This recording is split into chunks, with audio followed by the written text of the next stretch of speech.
Okay, so first step in our list here is exporting the image sequence I've got for my animatic here in After Effects.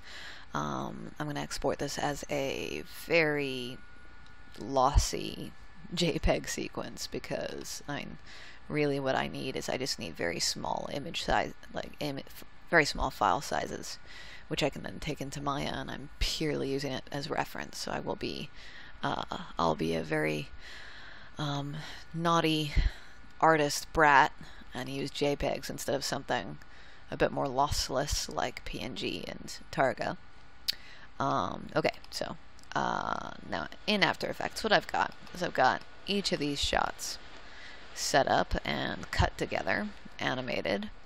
Now there's a ton of tutorials online for how to actually animate frames in After Effects, so I'm going to actually leave it up to those fantastic teachers to go through that with you, and we're just going to worry about exporting right now. So when I'm ready to export the animation that I've got going here, the thing I'm selecting over here in my project window is the composition. So you're always going to be able to tell which one's your composition, because under type you've got your composition object here. Now that composition object, I know it looks like I've got all these PNGs and this music, and you might think, oh, I have to select all of it. No, actually you don't. That composition includes all of these frames and shots down here, and my music is there as well. So when I just select that one composition, it's going to grab everything at the same time. So with this composition selected, what I can do is I can just select that, go up to File, Export, and I am going to add to render queue. And this is where it gets kind of confusing if you've never used After Effects before, so I really recommend you pay attention for this. But obviously if you Google how to render queue After Effects, you'll get all the same information. So I'll just go add to render queue. And what this has done is it's given me this render queue options window down here. I still have my shots in the tab to the left. But in the render queue, what I've got now, and you can see I've already done a render before, is I've got my One Night Cinematic queued, and I have these little cute blue links, and this is what I'm going to be playing with. So where it says output module, I'm going to click on lossless, and as I said before, I'm going to be very naughty, and I will go lossy in this case. I'm going to go JPEG sequence. By lossy, I mean that it's you do lose quality with something like a JPEG. But again, that's okay. We're going for a smaller file size here. So JPEG sequence. Well, it's only okay because we're using it for reference and not for anything that the audience is ever going to see. So JPEG sequence, I'll hit OK. And you can see that's already changed to custom JPEG sequence.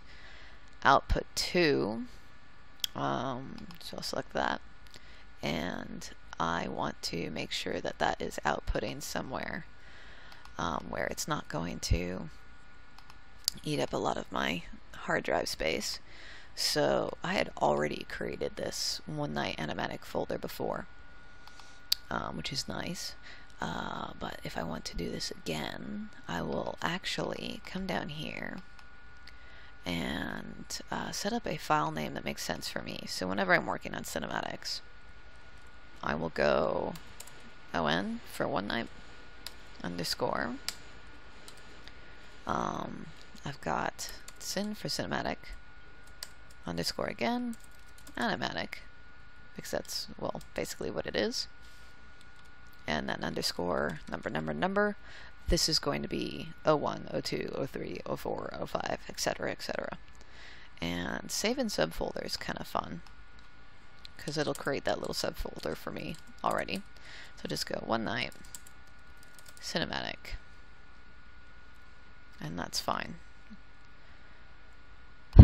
Oh, let's call this animatic, because that's what it is. Hit save. So now I've got JPEG sequence. It's going to save this as a animatic JPEG sequence, and double check that this is definitely saving where I want it to save, which it is. Awesome. And I will hit render. And you can see that little blue bar chugging along, and it will actually push through the rest of your animation as it goes. And there we go. Once it's done, After Effects will tell you that it is done. And if I then go to that folder where I saved my animatic, you will see that I now have all those frames have been rendered out here as individual images. I have 589 frames all up.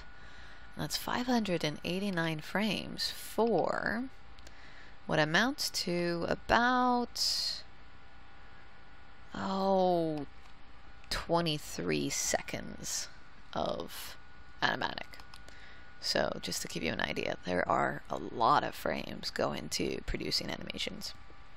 Okay, I have my animatic sequence now that's been exported. The next thing I want to export is my character from Maya, which we will do in the next lecture.